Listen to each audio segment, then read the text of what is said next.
Hello and welcome to The Truth About Storytelling. I am Tyreen Martinson. I'm a podcaster, author, and poet.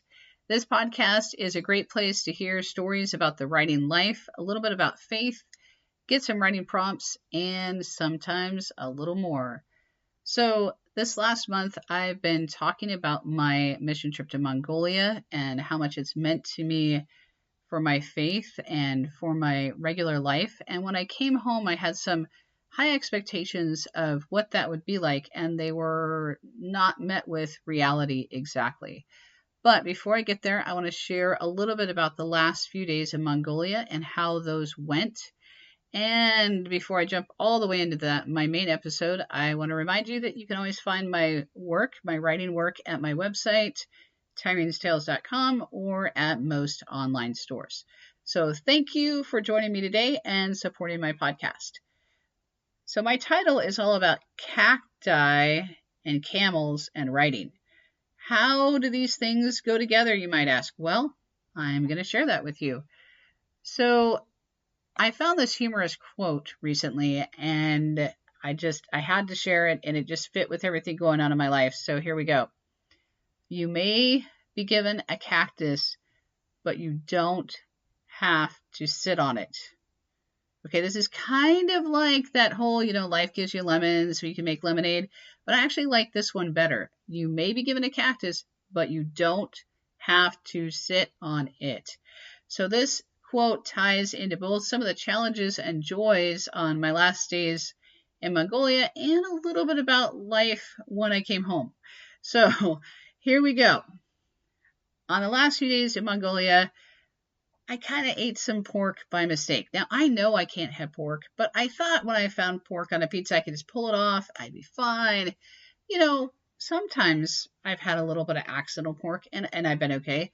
But no. I was sick for, let's say the worst part of it was 12 hours, and then I just didn't feel well for another 36 hours. So my roommate, Mia, who's my friend, who I've known for 20 years, she took amazing care of me by bringing me a ton of liquids, crackers, and she brought me Tums that another fellow mission team member had. She prayed over me. She sang over me. She sang with me when I started to feel better. We had this interesting time, I think it was like 3 or 4 o'clock in the morning, where we were singing songs that we both liked. And honestly, it was so full of joy and so good. I come back to that phrase I was talking about a lot the last few episodes. God is good. Like, God is good all the time. Even in the worst of circumstances, even when I literally was pretty miserable for a while there. But somehow I made it through, and it was thanks to her, thanks to my team. I'm really thankful to them for taking care of me, especially Mia. And I made it through that. And on the last day we were there, I missed some things, but on the last day we were there, when we were going to fly out, we got to eat dinner at this really nice restaurant inside of a large gur. And there was a separate kitchen where the kitchen was also inside of a gur. It was beautiful. The chef was amazing. I only really got to taste everything because I was still concerned about my stomach, but it was a really nice place. I'm thankful for that taste of experience that I got to have the last day in the Zavkhan province. So for our flight home, we went back to a little tiny airport outside of Uliassta in the Zavkhan province. It's like a one-gate airport. We got on the plane there, and then because there were so few people at that time of the year, just the beginning of September, flying to Ulaanbaatar from the countryside, and I know I just say UB for now on. I keep saying the name slightly wrong. Anyway, flying back to UB from the outer provinces, they decided to be more fuel efficient and be more cost efficient for the airlines. We would fly from the Zavkhan province to another airport near the Gobi Desert and stop over there and bring on new passengers and then fly into UB. So we did that, and the really nice thing about that was that even though we had a chance to get off the plane at the second airport near the Gobi Desert, and a bunch of the team did, Pastor Peter and I, we went outside and stood there for a little bit, and the wind was a little brisk. And then we just got back on the plane, and we both, pulled out our reading material, and we're sitting there, and we got to talk about the books that were on our Kindle apps and what we'd been reading. And then the stewardess brought us some really tasty coffee and some treats. So it was kind of nice to just hang out, and we didn't spend a lot of time talking. We just had our introvert time. It was great. We got some reading in. It was great. And then we flew into UB, where we got picked up by a couple of young men who were our drivers, who were friends with Sheikha and Haka, and I think they're part of City Vision Church in UB.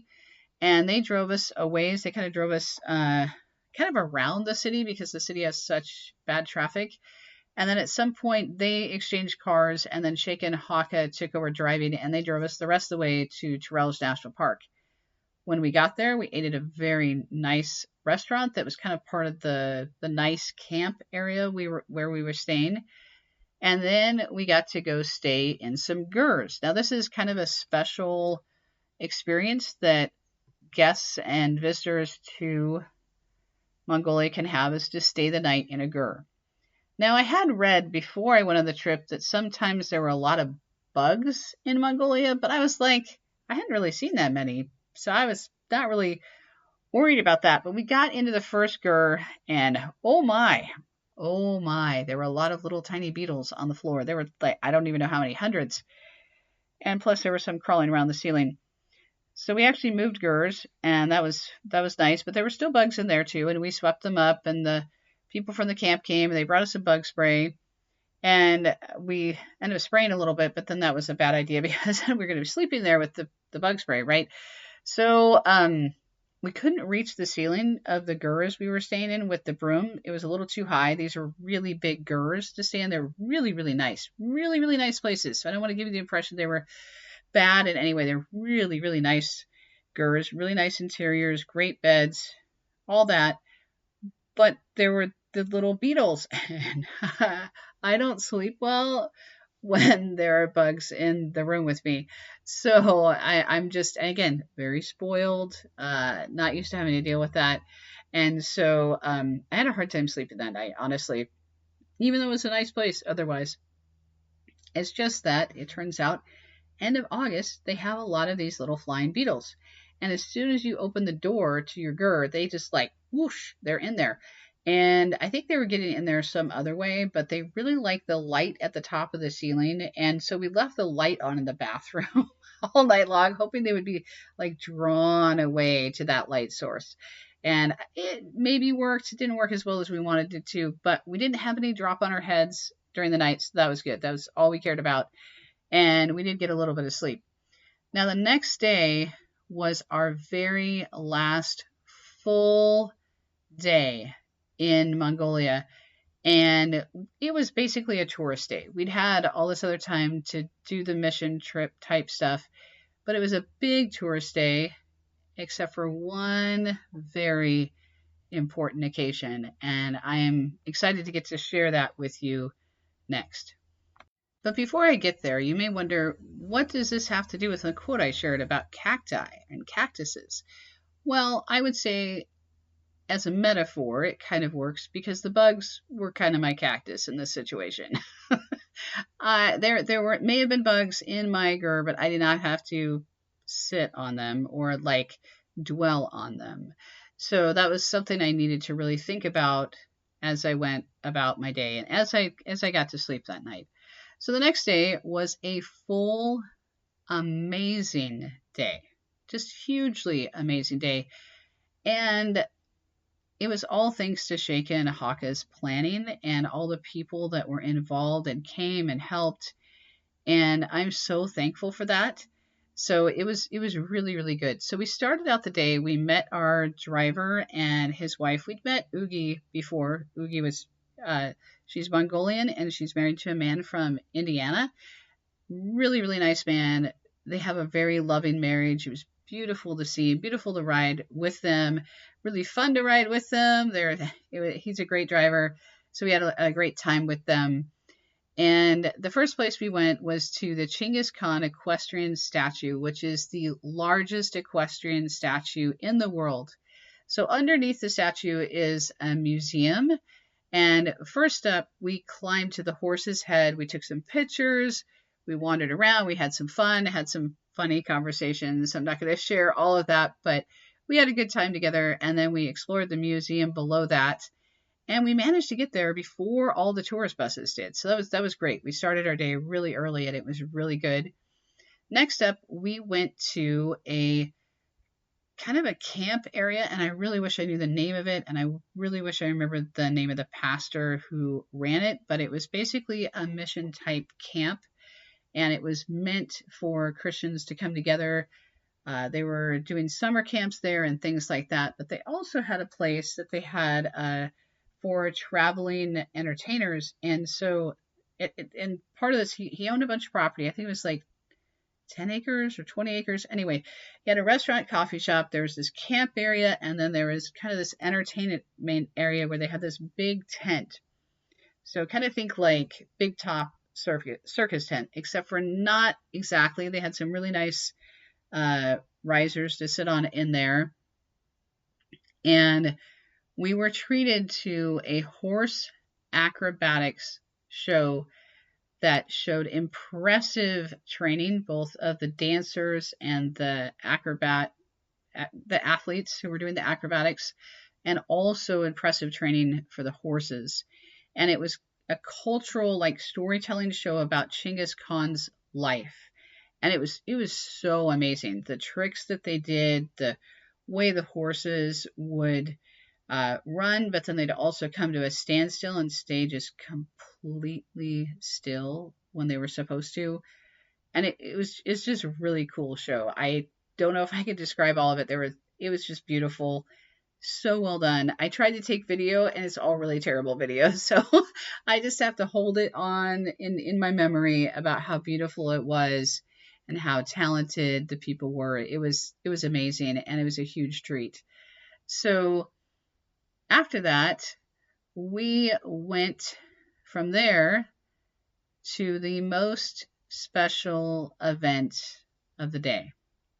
You might wonder, what tops the biggest equestrian statue in the world? What tops a horse acrobatics show? Well, a baptism of a 77-year-old man in a river, a cold river, on a day where the brisk Arctic wind had really started up in Mongolia, coming across the plains and hitting us pretty hard. So most of us had windbreakers on.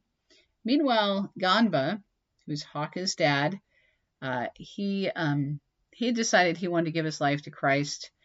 Sometime over the last 10 months, he went to rehab for addiction to alcohol, for alcoholism, and he had started to do Bible studies. And the entire trip, when we were with Ganba, I was impressed by his great faith, his excitement and joy at knowing Jesus. When I got up in the morning at the hotel and I went down to the coffee shop breakfast area, he'd have his Bible wide open. He'd be excitedly reading the scripture, asking people questions about it. And I mean, he's just so joyful about knowing Christ, about getting to know Christ.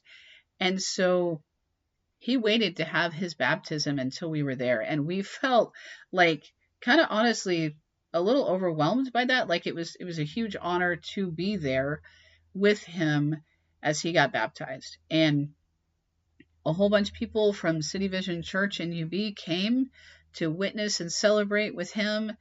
And Pastor Shaka and the new pastor for City Vision Church got into the water with them. They're all wearing swim shorts while the rest of us are standing on the shore dressed, fully clothed, ankles to wrists with windbreakers on, kind of shivering in this Arctic wind that's coming around. And they get in the river and we prayed, we sang, and they prayed some more and they dunked him fully, brought him out, and he was just so filled with joy. And we sang and we prayed some more, and then he got dried off really quick because, it was cold.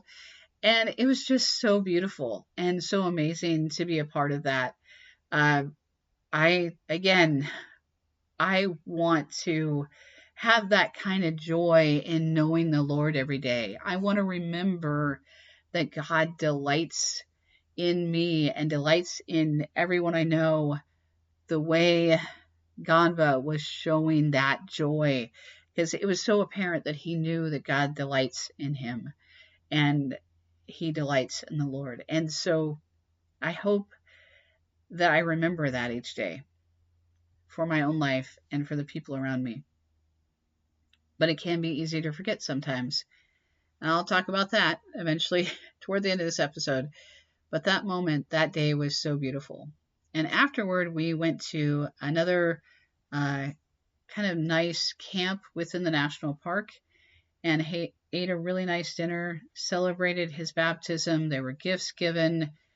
There were stories shared. It was really a fun and just joyful time. Lots of great conversation, amazing food. And I was thankful that my stomach was feeling better because I got to enjoy this amazing food. And it was just really great. So after that, I didn't realize we were saying goodbye to Ganva completely at that point. And I was kind of sad I didn't really get to see him after that, because it's just he's a beautiful man, a beautiful person. His testimony is awesome. And I really appreciated him sharing that with us and that day with us. So next up, after that amazing celebration, we drove over to where there are camel rides. And I wasn't sure I really wanted to ride a camel. So I took my first camel ride when I was 11, my first and only one before this.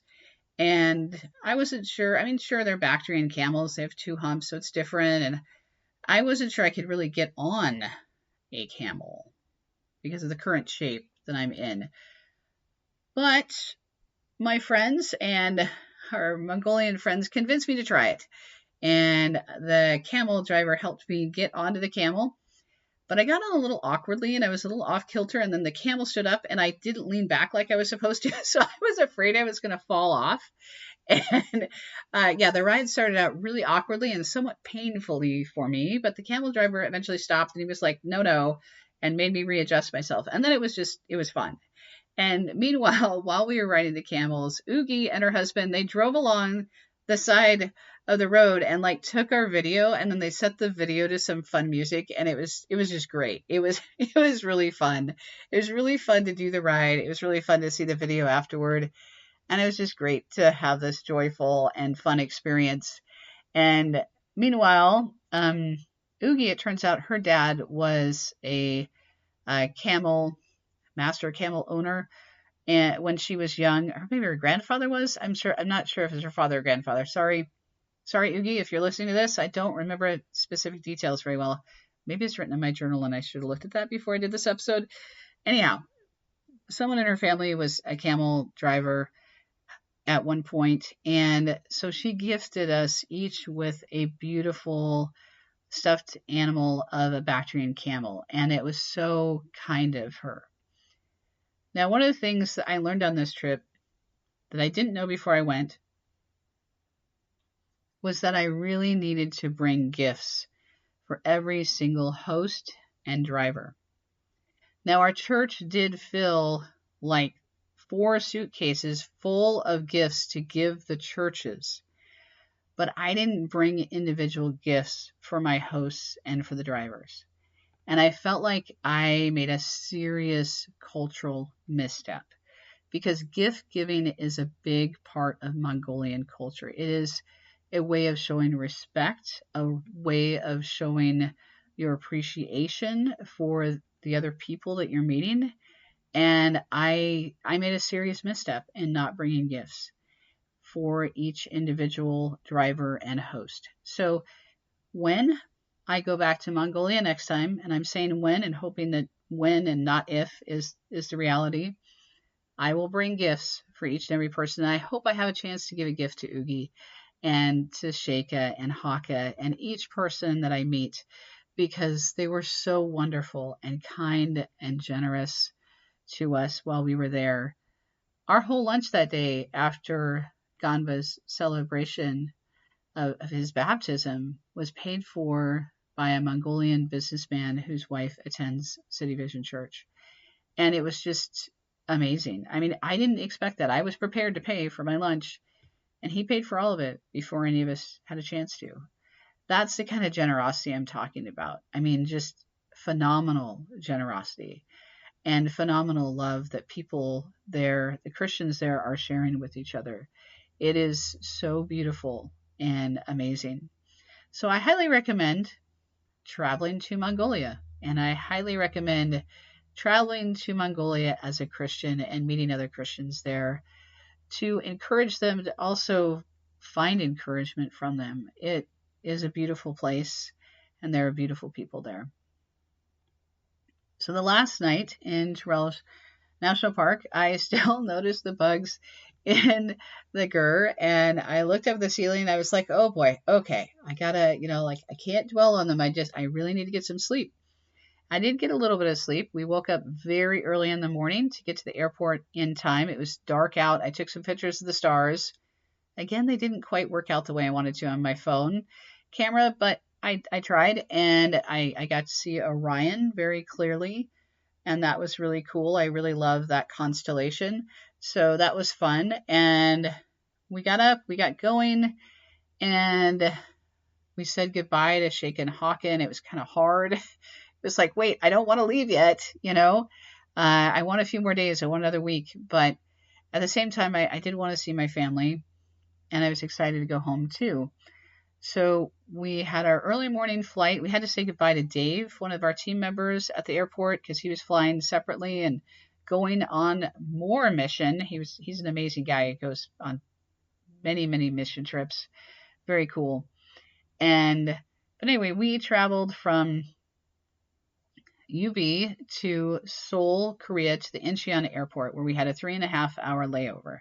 Now, layovers can be kind of boring, but they can also be kind of fun. It turned out that day at Incheon Airport, in the area that we were in, there is a stage, and that stage had breakdancers on it. Now, this is kind of a big side note, but I was really into breakdancing between 1981 and 1985. I did a lot of breakdancing. I took classes.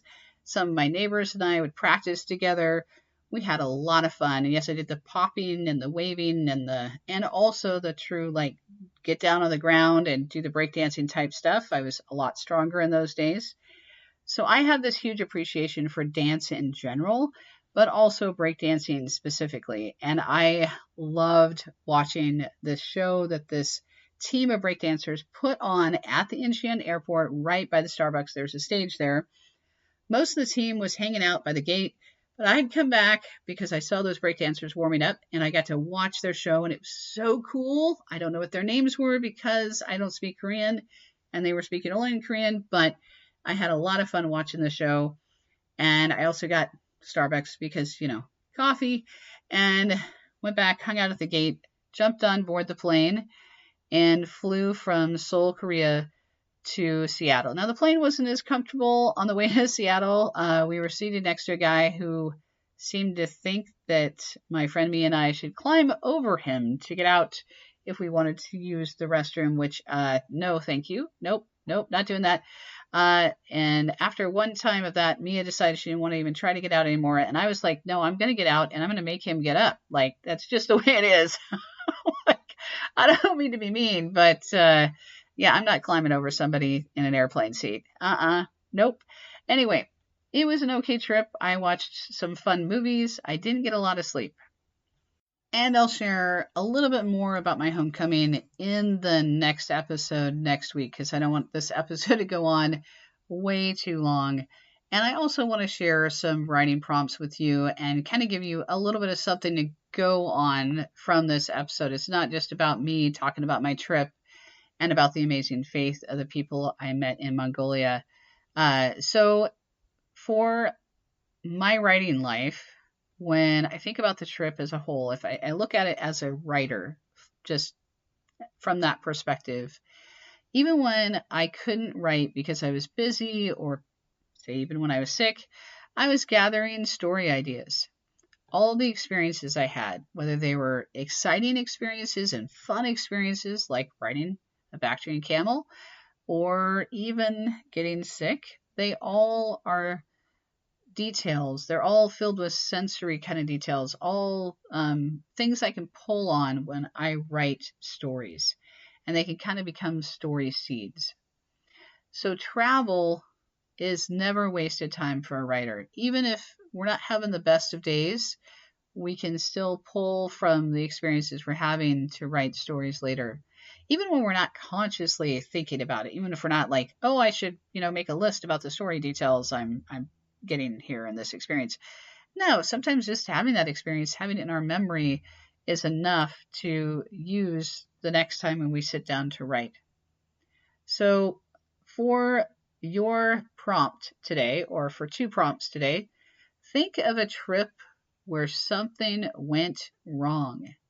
How could you turn that something that went wrong into a scene or a detail or even a character moment in your writing to show character depth or even just character conflict? Second prompt, think of a moment when you've done something a little unexpected, like, say, riding a camel, and how you could use that in your writing, whether you write contemporary fiction or you write fantasy or sci-fi. How could you use a moment like that to inform something your character does? Could you use a similar experience for your character or kind of extrapolate that experience for your character? So, for example, I wrote a Bactrian camel that I didn't expect to ride. In one of my books, one of my characters rides a griffin that he doesn't expect to ride. So it's not quite the same thing, actually, not at all the same thing, but I could still use some of that sense of awkwardness, of the struggle to actually get on the camel in the way that I handle the scene in which my character gets on the griffin. So how could you use a moment that's like kind of unexpected in your life in your fiction writing? Just a thought. All right, so here's an affirmation for you. Even when you can't write, you're still gathering story ideas. And for writers, it's always good to carry a small notebook or simply just have a note app on your phone to write down colors, smells, or emotions, or even take pictures and kind of add to that note app later for something you want to remember for a story. So writers and readers, may you remember, even if life hands you a cactus, you don't have to sit on it. You can write about it, laugh about it, and carry its story forward in a way that is positive and life-giving. Thank you for joining me for The Truth About Storytelling. Again, as I said at the beginning, you can find more of my work at tyrenestales.com or at any online store, most online stores. Thanks again for joining me.